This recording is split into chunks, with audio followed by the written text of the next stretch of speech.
All right, so what we're going to do today is we're going to start talking about confidence intervals. And we're only going to be using very few pages in the textbook on this. We're going to be mostly talking about and displaying it in StatKey. So that's what we're going to be doing today. And then next Monday, we will have quiz number 8, next to last quiz of the semester. And that quiz will be mostly a StatKey quiz, all right? So I will tell you more about that actually on Monday when we get to it. Whatever we do today, you should definitely review it. Make sure you played with StatKey, all right? And you sort of can replicate what I did in class, all right? So that's the key part of the quiz on Monday. All right, so I started the recording. I guess we started. And give me a second here. And what's the chapters for this week? All right, say again. What was that? What was your question? What's the chapters for this week? That word, I don't understand what you're saying. The chapters. What is the chapters? We're not reading complete chapters this week. If you look at the syllabus, it says chapter 20, sections 1 and 2, and then chapter 21, section 1, just a couple pages. So you'll see why, because most of these chapters, chapters 20 and 21, deal with confidence intervals using formulas, which is the traditional way of calculating them. In this course, we're not going to be using formulas to create confidence intervals. We're going to be using simulation. Basically, what was shown in the second video last time, where it was called Bootstrap Confidence Intervals, basically it was explained what we were doing there. I'll explain in more detail today. But I do want you to understand, number one, what a confidence interval is, and number two, how to generate them in StatKey. All right. So the quiz on Monday will probably be the easiest quiz of all the quizzes, because you're not going to be asked to do very much except for maybe interpreting a couple different confidence intervals that I show you in StatKey. So it'll be pretty easy. It won't be a hard thing. But I'll set it up in Canvas as we did before, and you'll just answer the whatever questions. What'll end up happening, it'll be like an interactive type quiz. I'll be showing you, displaying some things on the screen, and then you go into Canvas and you answer the questions directly into Professor? Canvas. Yeah.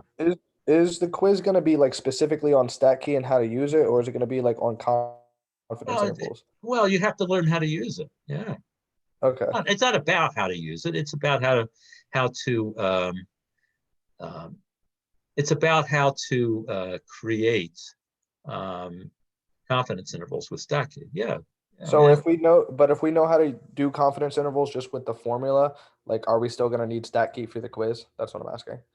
This course, you're not supposed to use formulas. Okay. All right. Now, if you learned them at another time, maybe you took stat before or something, that's the case. Okay. We're not using formulas. All right. I'm just telling you that ahead of that. Now, it may be useful to you to know them in answering questions on a test, but we're not.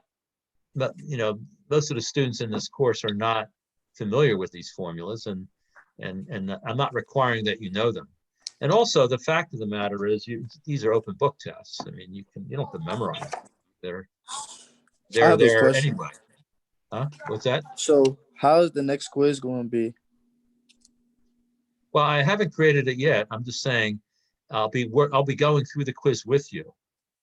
No, I'm talking about for the next quiz, like the next quiz we have like next Monday. That's what I'm saying. It's next Monday. Yeah, so is it gonna be like terms wise, or we gonna do math problems? That's what I'm trying to say. I don't know yet. I'll explain it to you on Monday. It just become familiar with how to use Stack Key. As I said, it'll be the easiest quiz out of all 9 of them. All right. But if let's put it this way, if you're completely unfamiliar with Stack Key, in other words, you didn't hear anything I said during the lecture, these couple lectures, if you heard nothing and you didn't watch the videos and you didn't open up your book, you did nothing, then maybe you wouldn't do well in the quiz. But if you've been paying a little bit of attention and you've played with Stack Key, in other words, you've walked in, you watch the video again, and then you go in and you try to recreate the things that I did. If you're familiar with how to do that, it's going to be an easy quiz. But pay attention to the interpretation part of it too, because that's important. All right, and I do talk about that during this session. Okay, any other questions? But don't worry about it so much, all right? I have a question. Yes.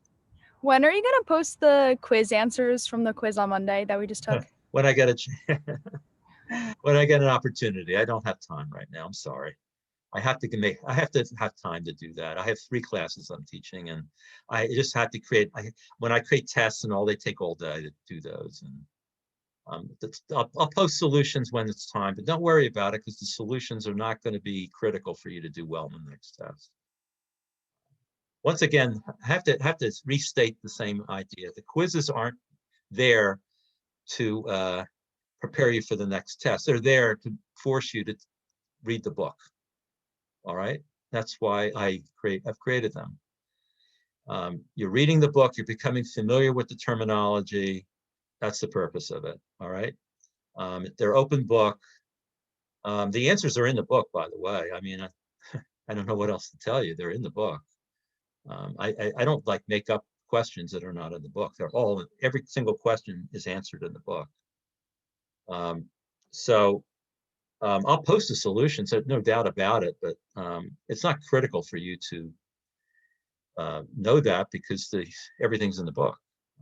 And the quizzes are open book. Yeah, they're open book. I mean, I don't know what else. I think most of us just want to know like which questions we got wrong. You can always set up. You can always set up a Zoom session for me, and we'll go through your quiz. I can do that. I've always said I could do that. I don't get many takers for that. All right, but that's the best way of doing it. If there's 2 or 3 quizzes you want to review the answers with, I'll be glad to do that. I can display it on the screen for Zoom. Is there a way for you to change the settings in Canvas where we could see the questions instead of having a Zoom session?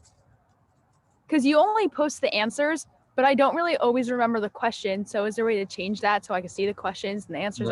Well, I don't want to do that, because then, no, because then people are going to go in and try to change your scores, which it can do, by the way, and it'll say late. It'll screw up all the grading. I can't do that. I'm sorry. You got to set up a Zoom session. It's really important that I keep the integrity of the grades the way they are. I don't want students to go in and start playing around with the exams and the quizzes. All right, it's just, these are open book quizzes and tests to begin with. I don't even know if I'm supposed to be doing that with you guys, but I am doing it because I'm being nice. But to go in and have you just play around with it, no, I can't do that. The integrity of the tests and quizzes have to be maintained. But that's why I'm offering the Zoom sessions. I can go in and offer that to you and review it with you. But no, I don't want to do that, because then I'm opening up, I'm giving you an opportunity to make changes, and I don't want to do that. All right. I hope you understand that there's exam integrity here that we have to maintain. I have to maintain it.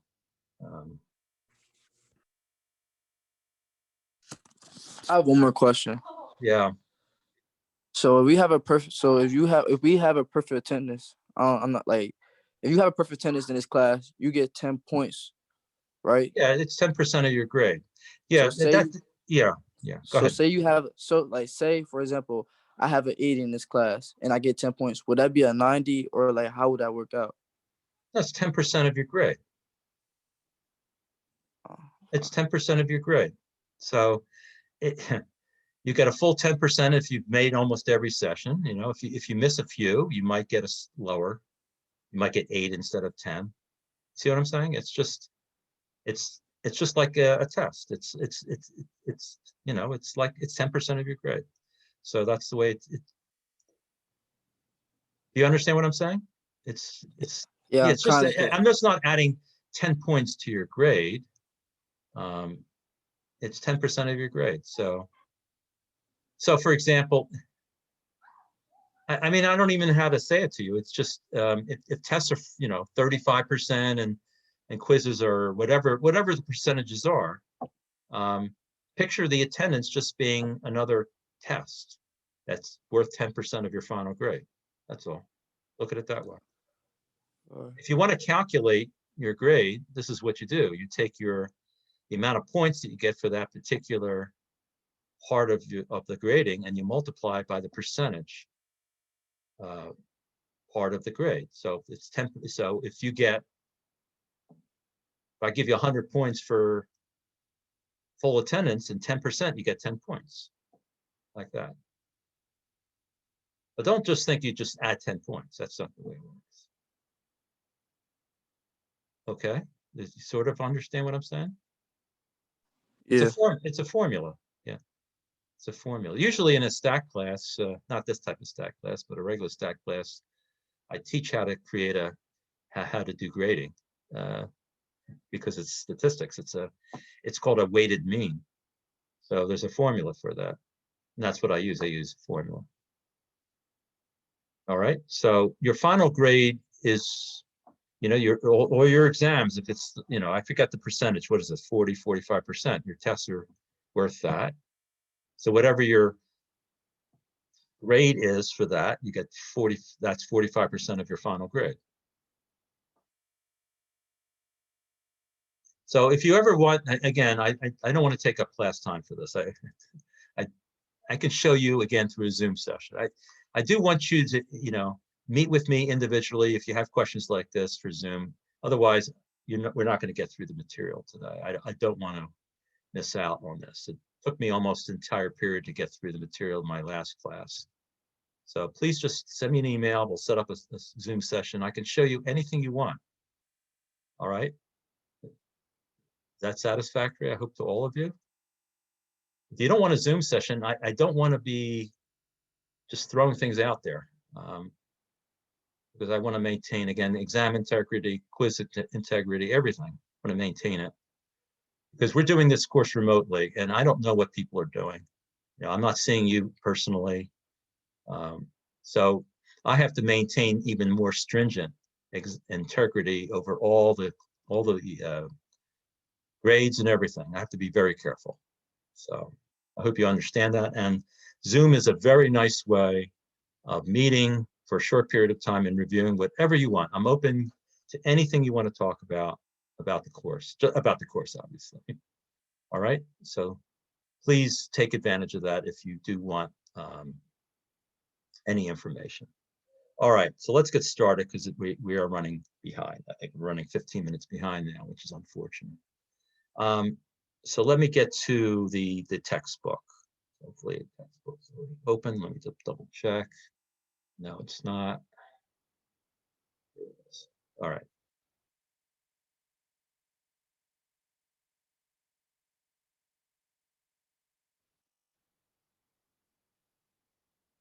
All right. Let's get rid of this here. All right. So confidence intervals. Now, what is the purpose of a confidence interval? Typically, we get a sample.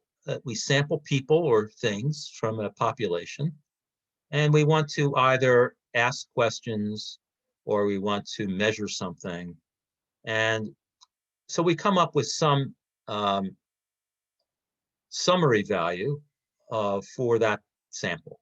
For example, if we're measuring everybody's height or weight, we might take the average of the weight.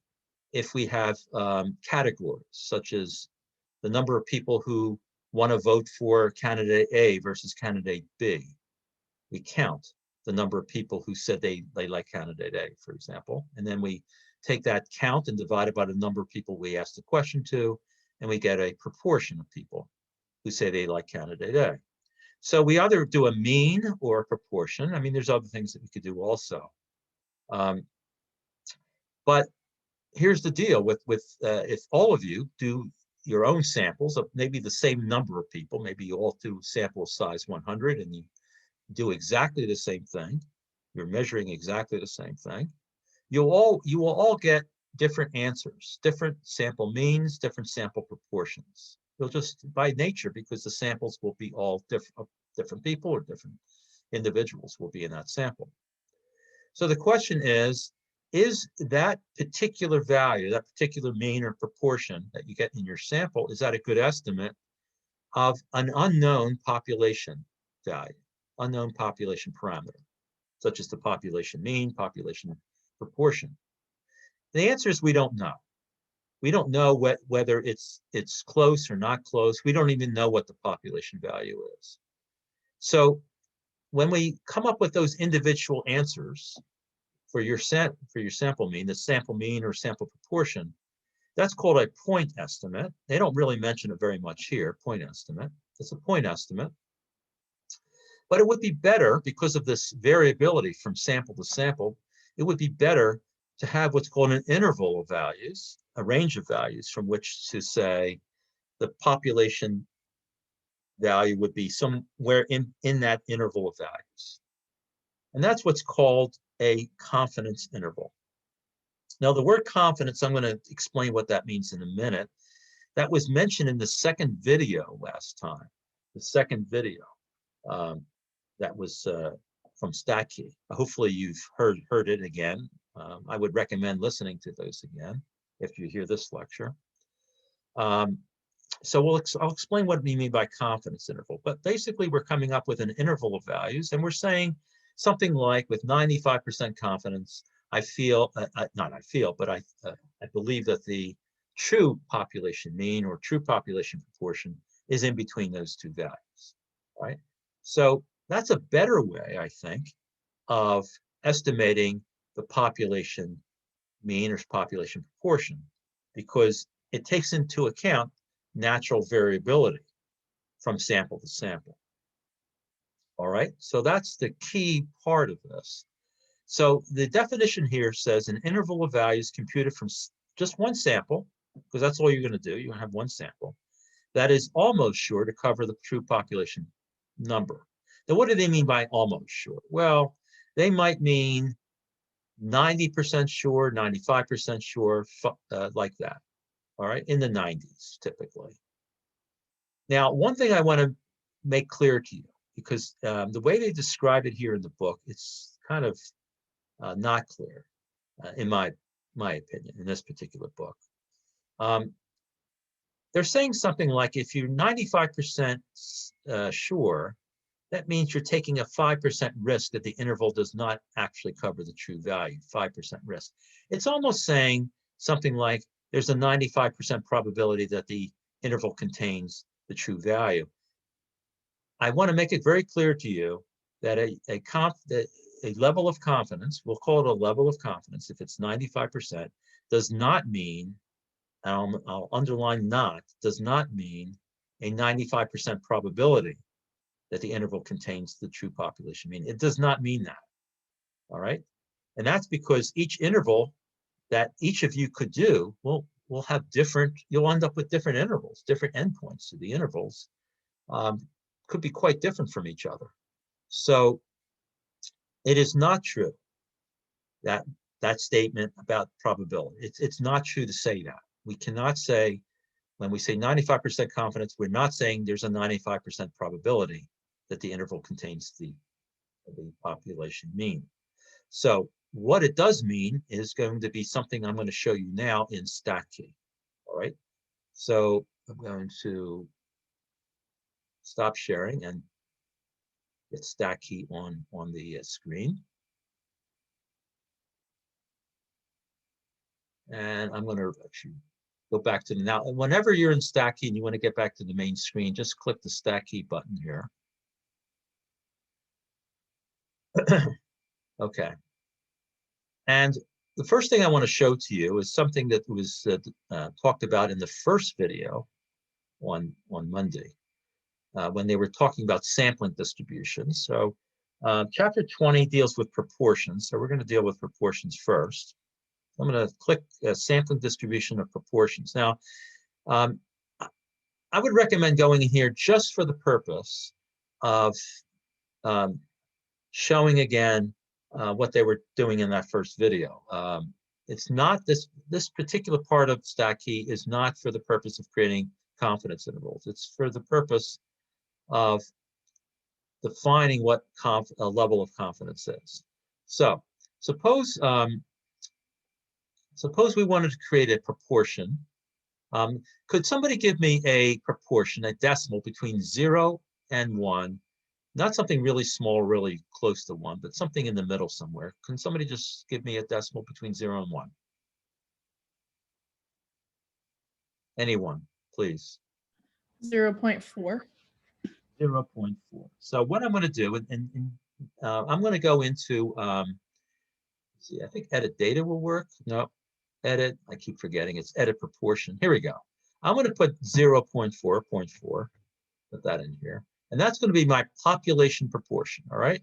So it's typically unknown, but I'm doing this for illustration purposes. So suppose the population, suppose that 40% of the population likes candidate A, all right? They're not very popular. Only 40% of the people like this candidate, but we don't know that, all right? Because we can't ask everybody in the population. All right, so 40%, and suppose we take a sample of 200 people. 200 people, all right? And that means what? That means that 40% of 200 is 80 people. That means in the population of 200 people, there's, well, no, let's say there's 1 million people in the population. So suppose 40% of the million would be, what is that, 400,000 people like candidate A out of the 1 million people. Suppose we don't know that. Suppose we want to take a sample of size 200 from that 1 million population, okay? And we want to create samples of size 200 and ask that everybody in that sample, do you like candidate A, all right? All right, so suppose we generate one of these samples. And suppose in this particular sample, 89 out of the 200 say they like candidate A.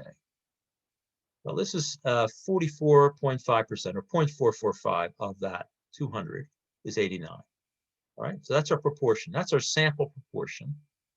All right, so out of those 289 say they like candidate A. We generate another sample. And the second sample, 77 of them like candidate A, which is 0.385 is the sample proportion. We generate another one, 86 this time. So you can see there's variability from sample to sample, right? Now, in this case, we're asking the computer to randomly count these, the number, all right? We're randomly counting the number out of 200. And we're getting these various counts. Here's another one, in this case, 90 out of 200, which is 45%. So suppose we create another 10 samples, and let's generate another 100 samples, and maybe another 1,000 samples. And here's the distribution of those 1,000, and the number of samples is listed right here because we're just clicking on these buttons here. We have 1,114 samples of size 200, and we're just asking every single person in each sample, which do you like candidate A, and we're counting the number of people out of the 200 who like candidate A, and we take a proportion of those who like candidate A, and each of those sample proportions, 1,114 of them, of these samples of size 200 are shown here, right? And if I run my cursor along here, you can see along the side here, the various samples. Here's one that has 89 for the count. Here's one that has 73. Here's one that has 63 out of 200 who like candidate A. Here's somebody who, here's 100, here's 50%. Here's the sample that actually showed 50% liking candidate A. This is generated by the computer. Now there are how many samples? 1,114 samples altogether. And the question would be, if I created what's called a confidence interval, and I'll show you in a couple minutes the traditional way of doing it, although you're not responsible for it at all right, for this course. You're going to be working strictly with StatKey in creating these simulated confidence intervals. But suppose we create these confidence intervals and we want to determine whether the confidence interval contains the population proportion, which in this case is 0.4.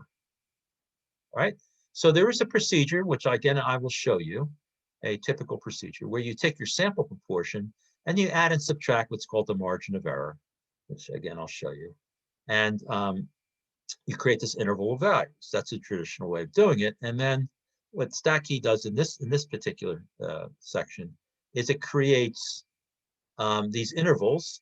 And we have the green and the red line segments. The green line segments are ones where the interval contains the true population proportion of 0.45, all right?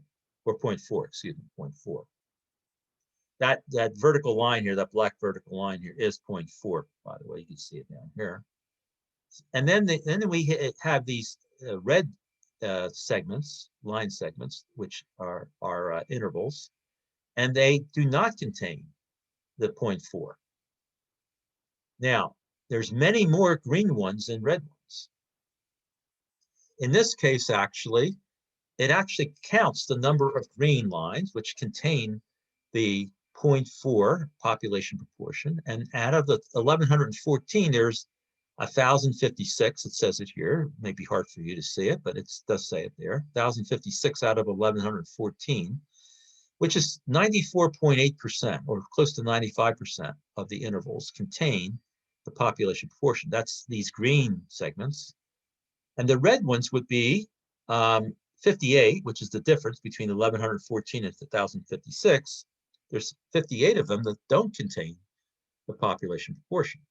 So this thing that they call coverage here represents the percentage of all of these samples that contain the true population proportion. So it's a nice illustration here of how this works. Okay, and we want our confidence intervals to be such that they are one of these green, they're one of these green segments and not one of the red ones. All right, there's many more green ones. So when we select our sample, we don't know whether it's a green one or a red one, but if 95% of these all possible samples are green, that's what we mean by 95% confident.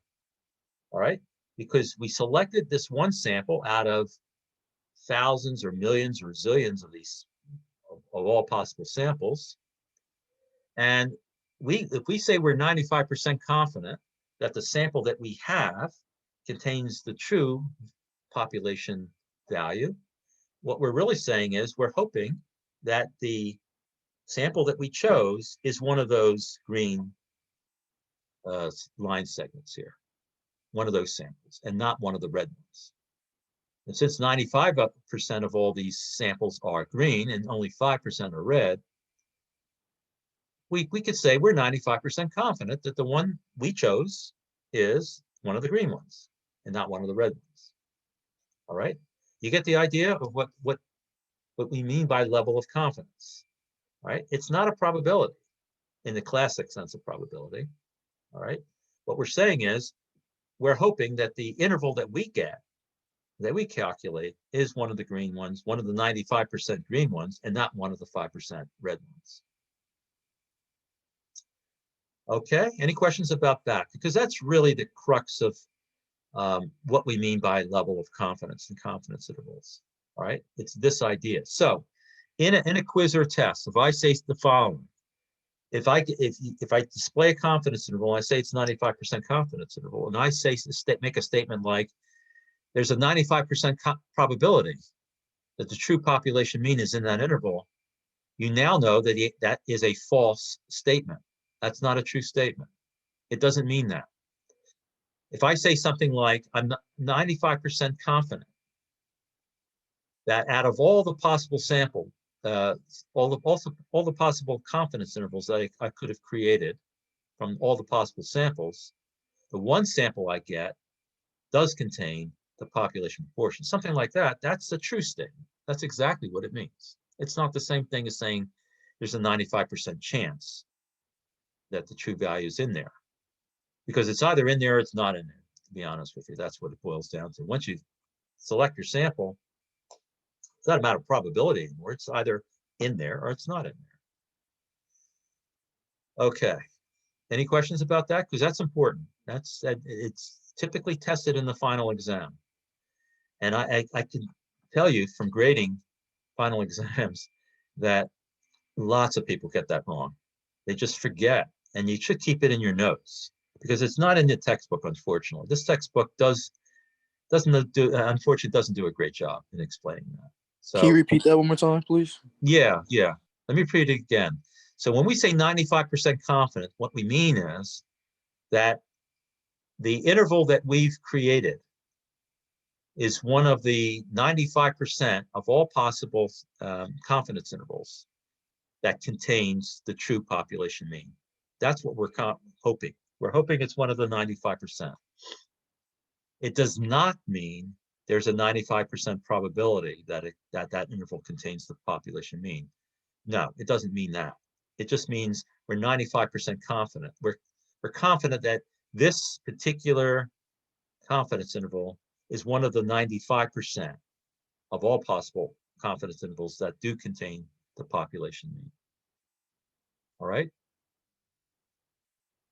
So that's what it means. That's what level of confidence means. All right. So let's go back out. We're going to now, to get to the main screen again, I'm going to hit the Stat Key button. And one thing I do want to do, yeah, let's go to the book, actually. Let's stop sharing. Let's go to the book.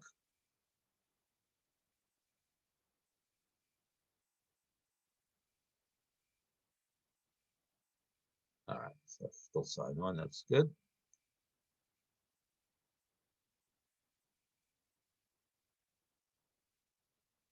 Now, in the textbook, in section 2 of chapter 20, now here's, of course, the definition I talked about earlier for confidence intervals.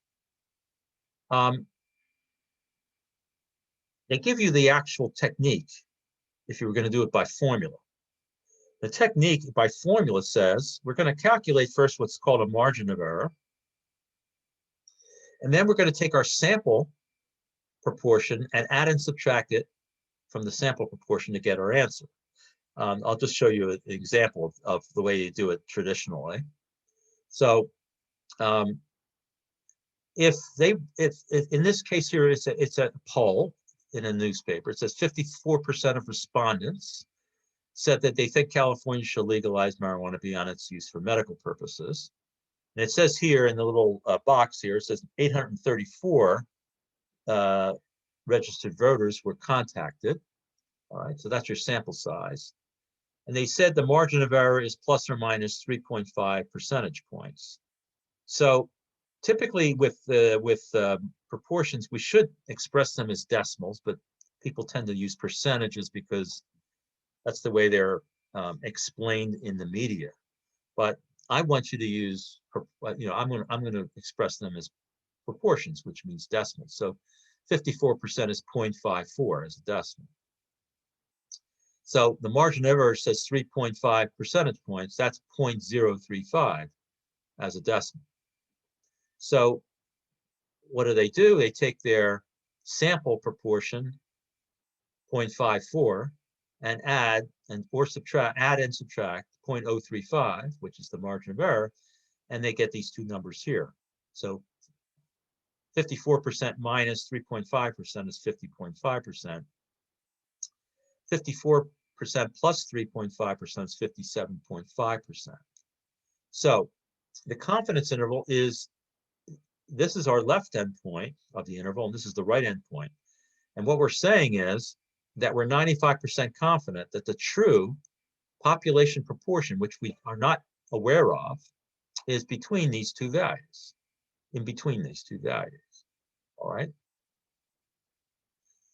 So that's the traditional way of doing. Now, the calculation of the margin of error, I'll show you what that looks like, because they do go over it in this section. That's why they don't want you to read this.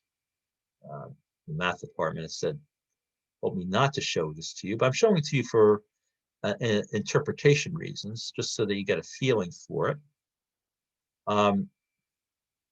Just know that you're not responsible for this. And again, the person who said they are familiar with this, this is what you learned in the past. When we calculate the margin of error, we're multiplying two numbers. One of them is called the standard error, which is this thing here. It's a square root of the true proportion. Now, you don't know what that is, by the way. And this is why the book here is kind of not doing a great job. Because you don't know the true proportion, you're going to use your sample proportion as an estimate. So really, it's going to end up being the square root of the sample proportion times 1 minus the sample proportion divided by the sample size. Again, you don't need to know that. That's a formula which you're not supposed to be learning in this course. And an approximation to the 95% confidence interval, you're going to use that standard error, and you're going to multiply it by approximately 2. And you add and subtract that from the sample proportion, and you end up with your confidence interval.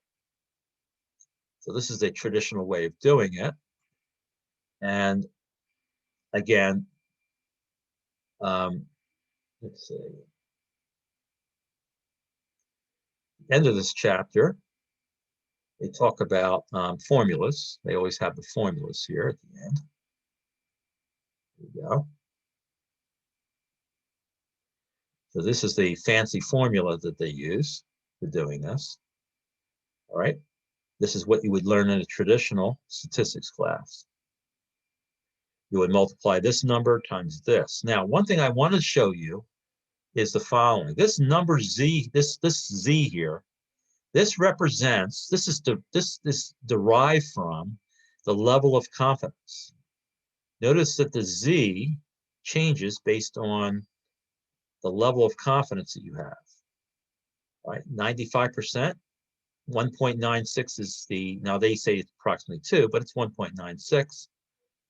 The Z is 1.645 for 90%. It's 2.576 for 99%, etc. Doesn't matter. But here's the point. That is that number here, and this Z is determined by the level of confidence. So this is the level of confidence. We call it something like the level of confidence multiplier.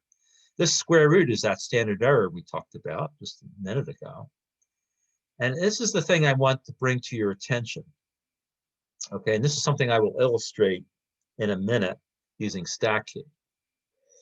When the level of confidence increases, all right, when we go, for example, from 90 to 95%, notice that the Z gets bigger. Right? This number gets bigger. And when this gets bigger, assuming this second term stays the same, this whole term, this whole multiplication gets bigger. And when we add and subtract a bigger number to the this p hat, now this p hat is your sample proportion. When you add and subtract a bigger number, you're going to get a wider confidence interval. Right, and I'll go over this in a minute. So that's one thing that this formula shows. The other thing that it shows is that when the sample size, this is n, this is our sample size. When the sample size gets larger, when we have a fraction and the denominator gets larger and the numerator stays the same, the fraction gets smaller. This fraction gets smaller as the sample size n gets larger. That means this whole term gets smaller if n gets larger, if everything else stays the same. And therefore, the interval becomes more narrow, all right? Not as wide. All right, so I want you to just think about that for a second, and I'm going to show you, I'm going to display to you and prove to you that this is true with StatKey. All right, so let's now go into StatKey. Give me a second here, and Highlight stack key.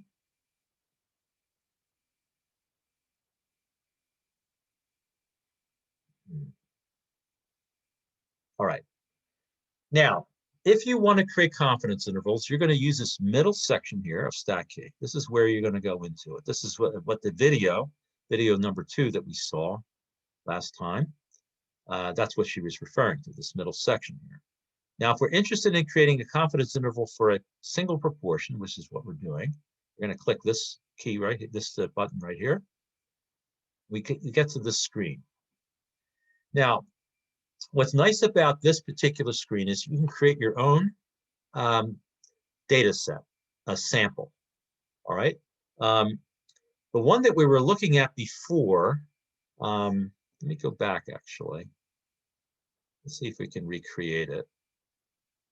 Sorry about that, but I'm going to actually go back to the book. I'm going to recreate the example that we saw earlier. Share a screen again with that. Let's go back to the book, share the screen. And we're going to go back to that example at the beginning of this chapter. See if we can find it again. Okay. Yeah, it was this one. Was it this one? Let me see, hold on. Yeah, it's this one here. All right, so we have 834 people in the survey, right? 834 people in the survey. And what was our sample proportion? Well, it doesn't give us a sample proportion, does it? It didn't, or did it? Yeah, 54%. That's our sample proportion. So 54% is our sample proportion. And the sample size is 834. All right, so what we're going to do is go back to stack key. We're going to try to recreate something like this. And actually, let's just write down the result. It was 50.5% to 57.5%. All right, so those are the endpoints of the traditional way of calculating this. So we're going to do it through stack key, and stack key is an alternative way of creating a confidence interval. So back to stack key.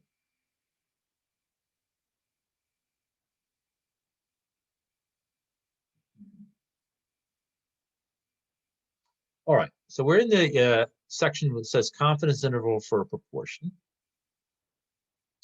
And what we can do in this here, we can do edit data. All right. Now, I do have a calculator with me here. I want to see what 54% of 834 does not come out to a whole number, I don't believe. So let me see something here. See what number it comes out to. It comes out to 550.36. So suppose 450 people out of the 834 answered that question to the affirmative, right? That they thought marijuana should be legalized. So 454, and the sample size is 834. So 450 out of 834. Click OK. And you can see, here we go. So 450 people out of 834 said yes to that question. And that is a sample proportion of 0.54. That's the 54%. So here we're trying to replicate what was done through formulas. And we're going to do it with stack key. So what are we going to do? Now, if you remember the second video, maybe you don't, but remember second video, what the bootstrap sample is it takes the original sample and it does sampling with replacement, which means that an individual in that sample can be chosen more than once, which means there could be some people in the sample that are not chosen at all. This allows some variability, different types of samples, different numbers of people who would say yes to this question. So I'm going to just choose one of the samples. I'm going to generate one sample by clicking this button. Now, how does the program come up with this? It uses just some sort of simulation software, random number generator. It just it comes up with this number. 486 out of 834, which is 58.3% in this particular sample. We're going to choose another sample. And this time, the second sample picks 408. Right? This is smaller than the original sample. Out of 834, this is 48.9%. Here's a third sample, 453, which is 54.3%. All right. Suppose we want to pick 13 samples. Say, I could pick another 10 by clicking the 10 button here. Maybe, how about 100? Add 100 samples. Notice that they're all showing up here. All right. Notice if I run my cursor along here, like I pick this one here, it shows up as the Bootstrap sample shown on the right there. For that one, I'm running my cursor over. There's a count of 449, which is a proportion of 53.8%. If I run my cursor down here, this one here is 433 as a count, which is 51.9%. All right, so see, you can actually pick any of these. Let's pick another 1,000 of these. So now we have 1,113 samples. These are all Bootstrap samples, same size as the original sample, 834 is the sample size. So all the samples have 834 people in them, and these are all Bootstrap samples. Now, suppose we wanted to create a 95% confidence interval. Very easy to do. We're going to click this button here. This is two tails. We click it, and voila. What we end up with is an interval. Oops. These pictures here are sort of in the way, so I have to get these out of the way. All right. Now, along the axis here, there is two boxes here that represent the endpoints of the interval that was chosen. The interval that's chosen based off of the simulation that was done here, these 1,113 samples of size 834, for these particular samples here, the left endpoint for the confidence interval is 0.502. That's this column here. And the right endpoint is 0.573. Now, the exact answer based off of using formulas was 0.505 on the left endpoint and 0.575 on the right endpoint. This is pretty close to that formula, what the formula gave. Pretty close, pretty good. So this method, although it doesn't use formulas, gives you a confidence interval pretty close to the calculated version using formulas. Now, you may ask, what do these numbers mean here? Well, the black dots here represent the middle 95% of these 1,113 samples. All right. So 95% of the 1,113 samples, whatever that number comes up to, are the number of black dots here. And those are the number of dots that are inside the confidence interval. Now, 95%, subtract that from 100%, you get 5%. Half of that, 2.5% is on the left, 2.5% is on the right. So these numbers here represent the number of dots that are outside of the 95%. In other words, 2.5% of the 1,113 are the red dots on the right, and 2.5% of the 1,113 samples are the red dots on the left. So wherever the black dots end, whatever value that is where on the left side is where the lower end of the confidence interval is, and then where the black dots end on the right side is the value where it ends on the right side. So the interpretation in this case is exactly the same as the interpretation for a confidence interval that was created using formulas. We would say we are 95% confident that the sample that we chose, this is the sample we chose, right? Out of the 834, 450 said yes to the question, okay? So that sample, okay, we're 95% confident that the interval created from this sample, in this case using a bootstrap procedure, actually contains the population, the unknown population proportion, the unknown population proportion. 95% of, now what does that mean? It means if we repeated this process with different samples, and we repeated this process for all possible samples, okay, 95% of those, all those possible samples would, we would create a bootstrap confidence interval that would contain the actual population proportion. Excuse me, Professor. I'm still a little bit confused about the bootstrap. Can you explain to me what that is again? Yeah, so you take your original sample. This is a very clever thing, what they do. You're taking the original sample of 834 people. 450 said yes to the question. The others said no, right? 384 of them said no, all right? Well, we're interested in the number said yes. So that's what this proportion represents, is that one sample.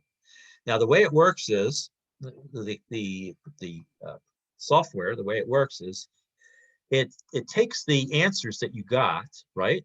Suppose, can you picture 835 boxes lined up on a sheet of paper? If we could possibly do that, blow it up. And maybe put a smiley face in the boxes for the people who said yes, and then we put a big X through the boxes that said no, all right?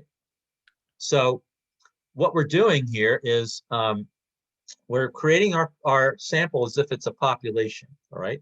And then suppose we repeat that many, many times, and we create lots of these, well, let's just say we have a piece of paper, a big piece of paper that has all of that. Now, what the bootstrap sampling procedure does is it says, all right, I'm going to take out of those 830, what I'm going to do is I'm going to take 834 out of the 834, but instead of, let's say I take one out of the 834, that's the person number one. Instead of leaving that person out before I pick the second person, I put the person back into the original group. You understand what I'm saying? So I'm choosing one person out of it. They're either going to have a smiley face or they're going to have an X, which says no. All right. So smiley face means yes to the question. X means no. So I'm choosing at random, one of those. When I'm done, I'm going to put it right back where it came from. That's called sampling with replacement. It is possible that when I put my hand in and choose another one of those boxes, I could choose that one again. You see that, what I'm saying? It's possible. Okay, so from your original sample, it's just making a secondary sample or however many samples you want, but each time it's doing it, it's replacing it before it does it. That's right, which means you could get repeats. Gotcha. And what the repeats are doing is creating the variability between the different samples.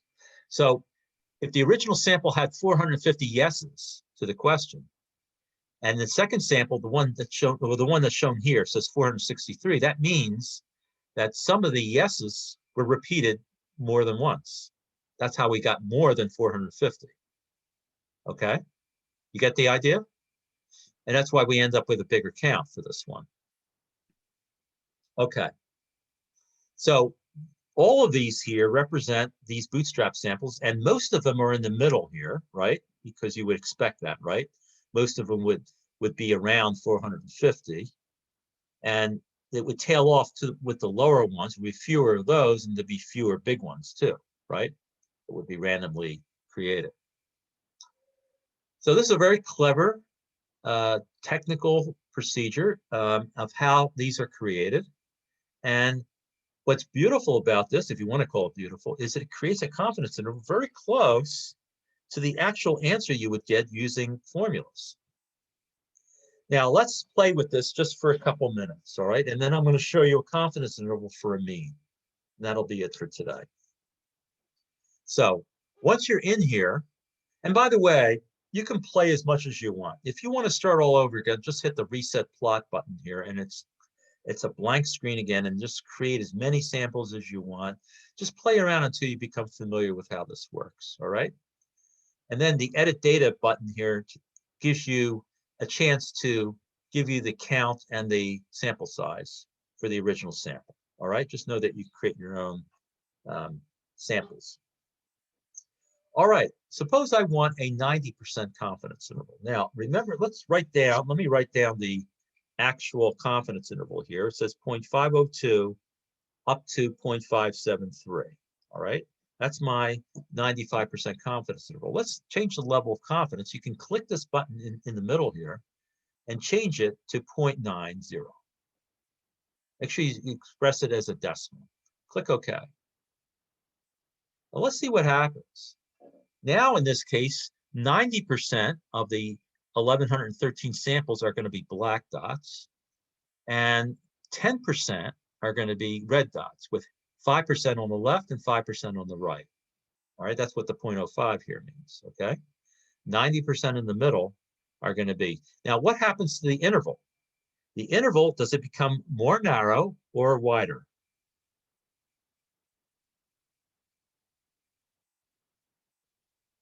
Based on the numbers that we had before. Let's go back to the 95%. All right, but pay attention. All right, please pay attention. Or even write these down. Here are the numbers for the 95% confidence interval: 0.502, 0.573. Let's now change this to a 90% confidence interval.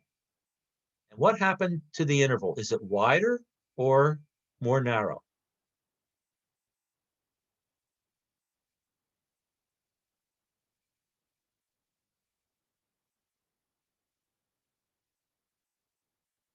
I am not hearing anybody answer.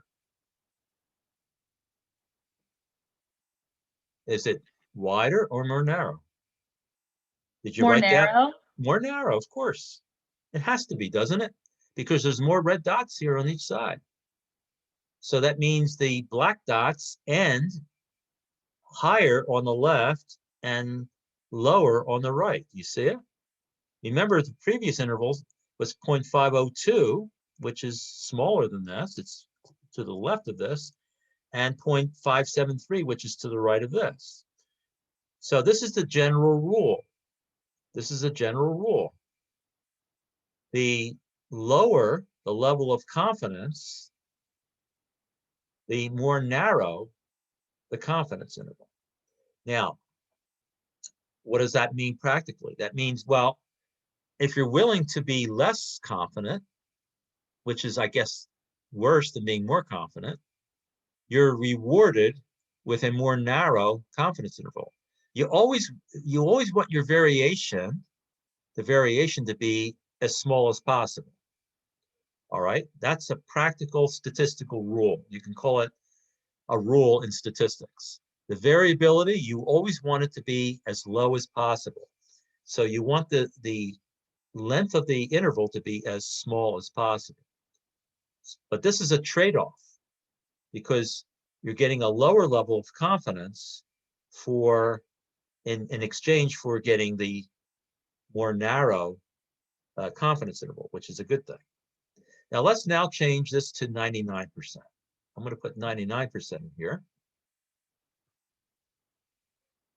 This means that means 99% of the dots of these samples are now within the interval, and only 1%, or half of 1% on the left, half of 1% on the right, are not in the interval. What happens to the interval? Does it get wider or more narrow? Wider? Wider. It becomes wider. So if you want to become really very confident that you're getting the that the interval you have contains the population value, you pay for it by having a wider interval. Remember, wide intervals are not as good. Okay. Now, how do you get around this? If you remember with the formulas that I showed you before, the formula, One way of getting around this, let's say you wanted to, let's go back to the 95% confidence interval. Suppose you wanted to make this interval more narrow, but you wanted to remain at 95% confidence. Do you remember what another thing we could do to make this interval more narrow? There's one other thing I talked about with the formula. Do you remember? If you don't remember, I'll go back, but does anybody remember that?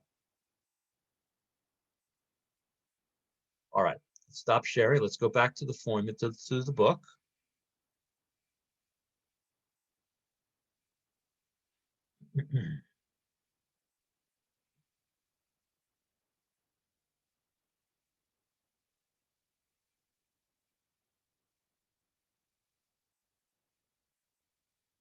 Let's go right to the end. Once again, to the formula page. This is in your textbook.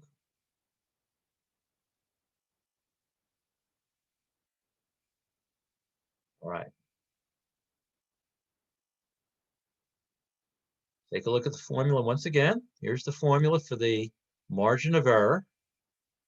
The side, now remember the Z has something to do with the level of confidence. All right. As the level of confidence goes up, the Z gets bigger. That's why this interval gets wider, by the way. All right. It's because Z gets bigger.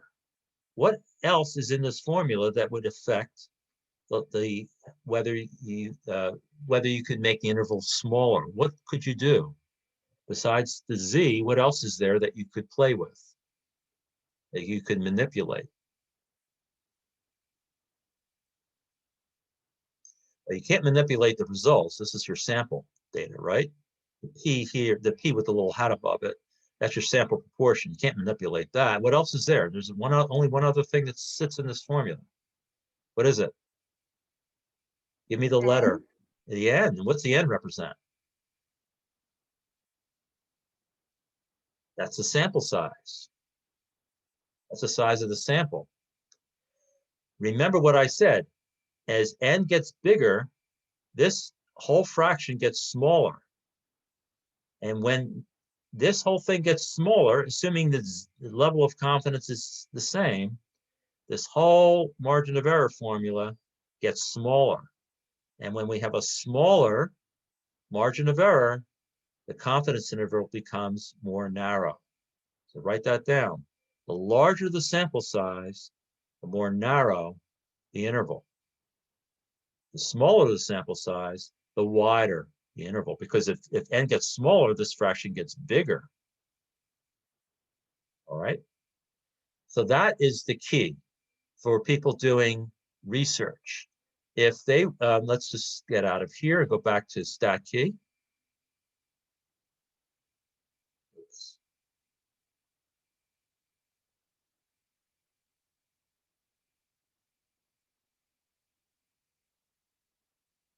All right, just give me a second here. All right, here we go. StatKey. Ooh, I lost it. That's not StatKey. All right, sorry. Thought I had it highlighted. Oh, it's highlighted. Don't understand that.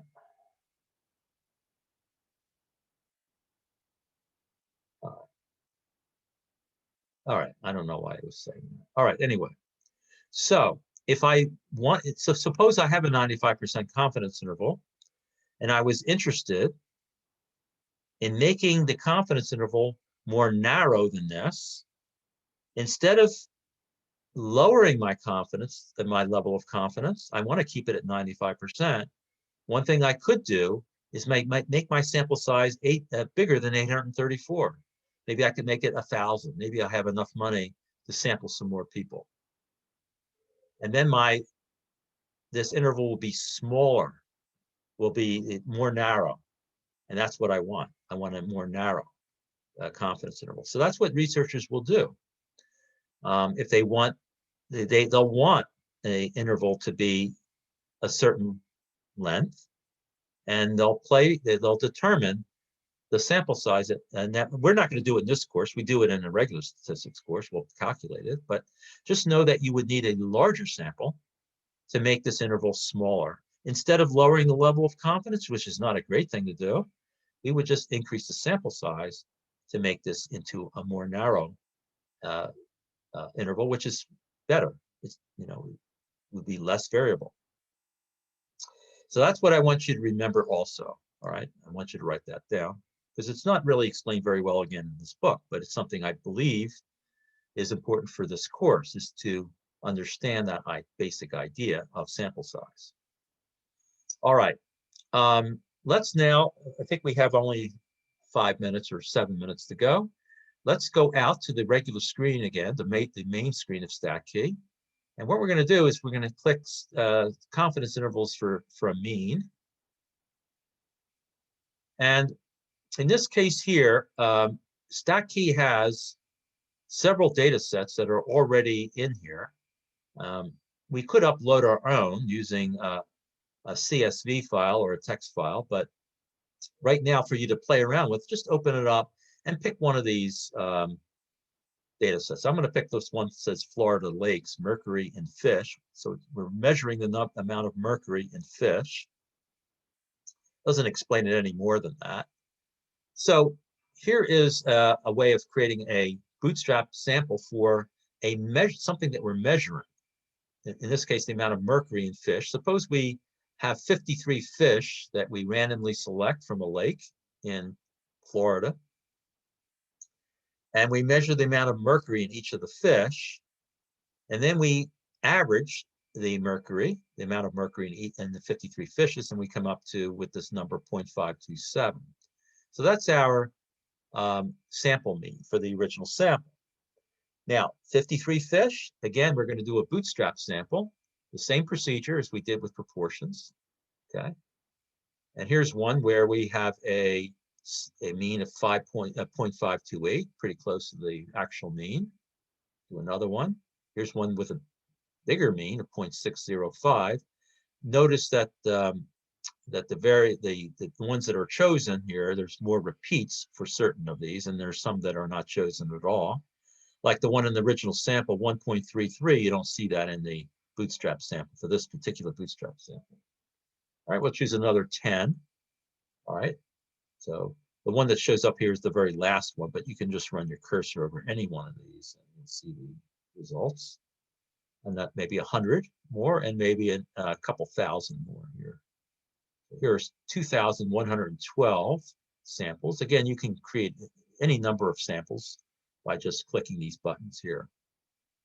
All right, looks pretty symmetric, doesn't it? Pretty symmetric.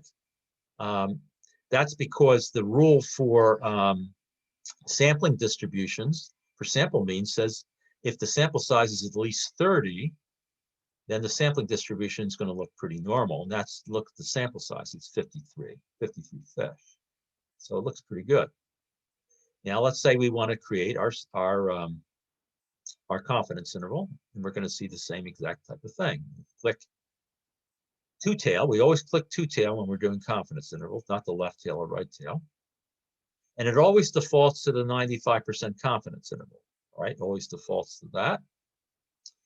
And again, I can move this out of the way so I can see this.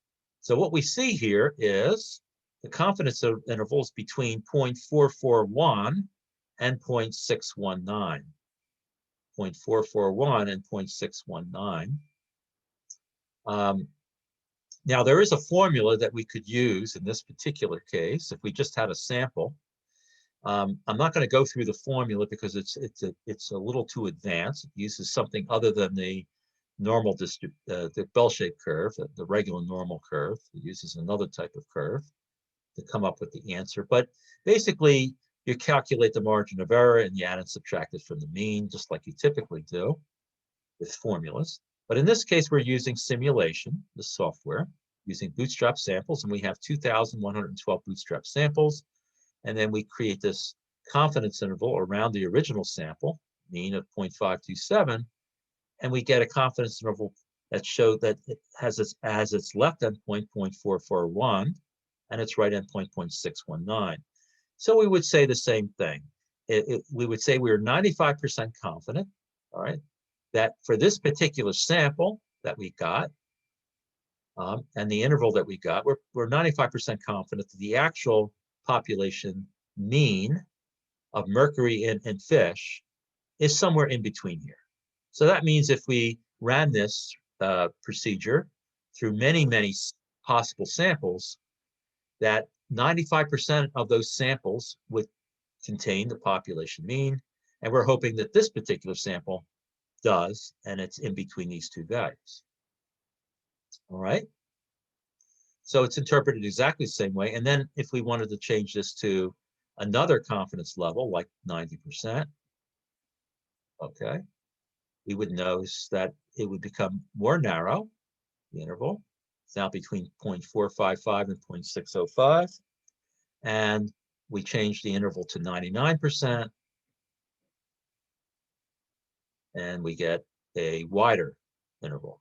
And once again, by increasing the formulas that are used, by increasing the sample size, we can stay at 95% and make it more narrow by increasing the sample size. So instead of having 53 fish, we may want to capture 100 fish and measure their mercury, all right, something like that. And we would end up with an interval that's more narrow than this. Okay. And by the way, the confidence levels I'm showing you here, the 90, 95, and 99% are just typical ones. I could put any number in here. I could put 88% if I want to. All right. You can put anything in there if you want. All right. So you're not restricted to those three. All right. Any questions about how to use StatKey? And for now, when we do confidence intervals for mean, and notice back down here, it says bootstrap dot plot of a mean. If you wanted to do it for a median or standard deviation, you could. But in this course, we're just going to do it for a mean. So it defaults to a mean. Just leave it alone. Don't play with it. Everything else here, you could just choose whatever data set you want, and then just play with it and get used to creating these confidence intervals. Always remember to click the two tail, and you can create as many samples as you want, and that's it. So review the videos, and again, I will post over the weekend. I will post examples of both of these, how to how to create both of these. All right. So, but listen to the videos. It's pretty easy to create confidence intervals. This is not very difficult to do, and it's much easier than using formulas. All right. Any questions? I think we're running out of time. All right, so I'm going to stop sharing. No questions? We're good? Yeah. I wanted to double check that you had me for attendance, Kimberly. You mean, are you here for attendance, Kimberly? I am, and I have been. I just wanted to make sure because I came in a little late. Yeah. Let me see if you're still here. Yeah, Kimberly Diaz. Yeah, you're still here. So you will show up in the report. All right, thank you. You're welcome. All right, folks, have a nice weekend. I'll see you on Monday. And just play around with StatKey over the weekend. There's no homework or anything. Just play around with it. Become familiar with it so it's not totally foreign to you when you take your quiz on Monday. All right? Now, will we go over Monday, the next chapter? What we're going to do on Monday is I'm going to show you how to do differences in means and differences in proportions if you have two groups that you're sampling from. So I'll show you. I wanted that as a separate topic, but we'll talk about that more on Monday. That won't be part of the quiz, by the way. That will just be something we'll do first before we do the quiz. All right. So just become familiar with what I went over today. You don't have to worry about anything new on Monday. And the what's in the book, I will point out what you need to look at, but it's not a lot of reading.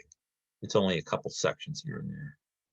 And all right, so it's mostly what I show you with the StatKey. That's what you really need to remember. Plus those little interpretation things that I also ask you to write down. Those things are important too. Okay, Tamir, does that sound okay? Yeah. Okay, don't worry about it so much. Just play around with Stacky over the weekend so that you just become familiar with it and listen to the videos again. All right? Listen. Alright. Yeah, good. Okay. All right. That's it. See you later, guys. Weekend. Yeah, you too. Bye-bye.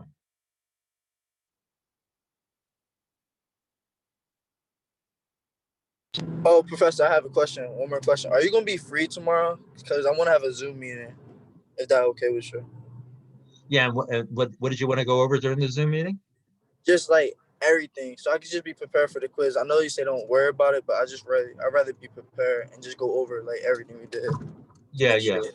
All right. So when are you available tomorrow? Because I do teach at night. So night is not good for me. I'm available at 11, 12, 10, really any time. It just really goes up to you. I could work with your schedule Yeah. whenever you want. So let's make it at 11 a.m. I'll send you a separate Zoom link for the meeting, and let's make it for a half an hour. All right. All right, got you. All right. Good. So 11 a.m. and look out for that Zoom link. Okay, thank you. All right, Tamir. Take care.